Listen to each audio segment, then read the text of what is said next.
I apologize for my dress. I have my California hat on. I wasn't planning on doing any more shows today, but information keeps coming in and people keep requesting analyses. So needed to make sure we got this out. One of the criticisms that people have been saying is that since the midterm election results have been done, that it looks like Republicans have gained ground in California and that liberal California is only along the coast. Let me show you how that's totally wrong looking at current election results. So let's do this real quick. Here's the background information. So these are California, this is the California Congressional Election District map. I'd like to draw your attention to districts 27 in blue, 22 in green, and 13 in kind of a dark beige. So 13 in a dark beige, 22 in a light green, 13 to 22 are in the Central Valley, and then 27 in light blue, which is northern Los Angeles County. Now, originally, this was an article that I sent out called "We Are Pushing Republicans Out of California," and I was looking at voting patterns from 2008 to 2018, so about 10 years of election. And I was pointing out how if you look at this, the dotted line boundary is where Republicans used to hold ground, and the red boundary is where they do hold ground. So over the last 10 years, Republicans have lost all of the coast, Orange County, San Diego, northern Los Angeles County, and major parts of the Central Valley, Sacramento, and major parts of the Northern Valley. And so the question was, did that trend continue? Because this is the election map for California. And what people are noticing is, wow, there's a lot of red. But let's take a closer look. So you'll notice in the Central Valley, there is red. Absolutely. That's a light pink section and a red section, and then a red section there. But I also want to call your attention to this. Orange County and San Diego are liberal and have been liberal for the last 10 years and voted liberal this election. So a lot of people are saying Orange County, San Diego are conservative. Nope. The pattern completely holds for them with no changes at all. What we're going to be focusing on now is this area in northern LA County right here, and then this area in the Central Valley. So this light pink and then this red blob right here, that's what we're going to be looking at. And then also northern LA County. So here's some of the election results. What I want you to notice something. So here's the California election results. Doug LaMalfa, 62%. Kevin Kiley, 53%. Tom McClintock, 61%. California District 13, 50.2%. Light pink. California District 20, 67. 21. California District 22 is 51.7. So this is 51.7, California District 22. And then here's California District 13 with 50.2. And then here's California District 27, Mike Garcia at 53.3. And if you look at most of the Republicans that won, it's like 60%, 67%, 61%, 62%. So there are these areas. So most Republicans won about 60%. And then there are these people like Juan Duarte, California District 13, who won by 0.2%. And David Valadeo, California District 22, who won by 1.7%. So see Kevin McCarthy, 67%. Jay Ober Nolte, 61%. That's the normal Republican allotment for winning an election, around the 60s or above.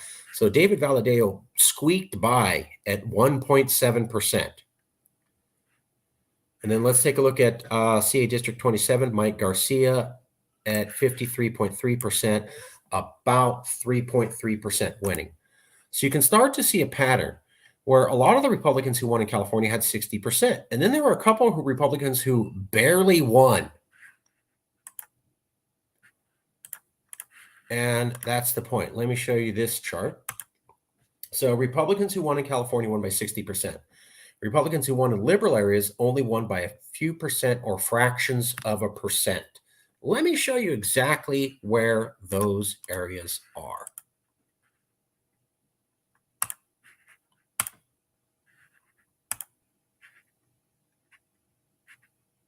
Okay, perfect. So this is all of the election maps. So this is the 2008, 2018 election map. And you can see the dotted line for 2008 was the boundary of the Republican Party. 2018 red is the current Republican Party boundary. And then now I'm comparing it to the 2020 election. And people are saying, wow, there's a lot more red. But here's the thing. Remember those elections I pointed out to you? 50.2% is the pink area in the Central Valley. 51.7% is that red blob in the Central Valley. 53.3% is the northern Los Angeles County. Those are the districts that defied the typical Republican allotment of winning. Typical Republicans got about 60% or more. These three districts barely squeaked by winning, especially this one, 50.2%. That's a 0.2% difference. And there's Fresno in the center. That's blue. And so this is my point. The map still holds. So if you look at the 2008, 2018 map, the Central Valley is blue. Now in this 2020 elections map, it's pink and red, but by how much? 0.2% and 1.7% and 3.3%. When all of the other Republicans I'm showing you are winning by 60% or more, which means these areas barely voted conservative. Barely. Here's also a blown up one showing Orange County and San Diego still liberal. Yes, there was a little bit of backsliding in northern LA County and in the Central Valley, but by 1 or 2%, maybe 3%. Whereas areas that Republicans won in the other red areas, they're winning by 61%. So you see a marked difference between Republican strong areas and these areas in the Central Valley where they won by 0.2% and 1.7%. And then here's LA County with 3.3. So basically the liberal areas that are shown on this 2018-2008 map are still liberal. Yeah, conservatives won, but they barely won and were out of line with conservatives in the rest of California, which means if there was another election, these could easily flip blue like they had been for the last 10 years. So we have a trajectory of these areas going blue. This last election, it looks like they went red, but just barely. They barely went red, which means they can be pulled back into the blue. And if you add that 50.2 and that 51.7 and that 53.3, it adds up to all the blue area in the Central Valley and this northern LA area. And that's the point, is that, yeah, conservatives won a couple elections in the Central Valley by 0.2% and 1.7%. There's another election they could easily lose, and the trend is basically going one way. The areas in the Central Valley are going the way that they're going because of the Latino population, almost exclusively. Latinos are only growing in size in the Central Valley and taking over more power. I was born there. I'm Latin. This time, Latinos voted Republican because Democrats didn't focus on inflation and instead only abortion. So if you recall the California gubernatorial recall election, Gavin Newsom complained that he was shocked that so many Latinos didn't vote for him and back the recall. Why did Latinos, who are traditionally liberal in California, vote against Newsom and for the recall? Because they said Newsom was shutting down the economy and they wanted to work. It wasn't because they hate liberal values. It's because Latin people like to work and they're hard workers. Newsom shut down the economy and he said, if you're taking care of lawns or you're taking care of babies, you don't get to work. Well, that told everybody to be unemployed. Latin people hate that. Now we go to a similar message with the Democratic Party. Inflation's out of control. Latin people can't feed their kids. Don't worry about it. Abortion's free. Okay, well, Latin people are very religious and Catholic. And so telling them, don't worry about not being able to feed your child because at least you have the right to abortion isn't really a winning message for Latin people.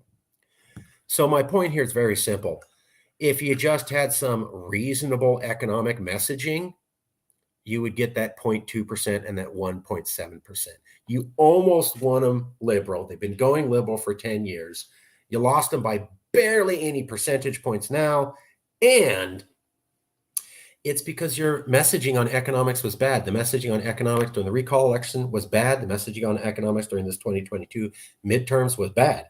And if your economic messaging was better, you would have had those tiny fractions that you needed to win the election. So if California was going to vote for independence, I'm still saying that the trend of the last 12 to 14 years is true.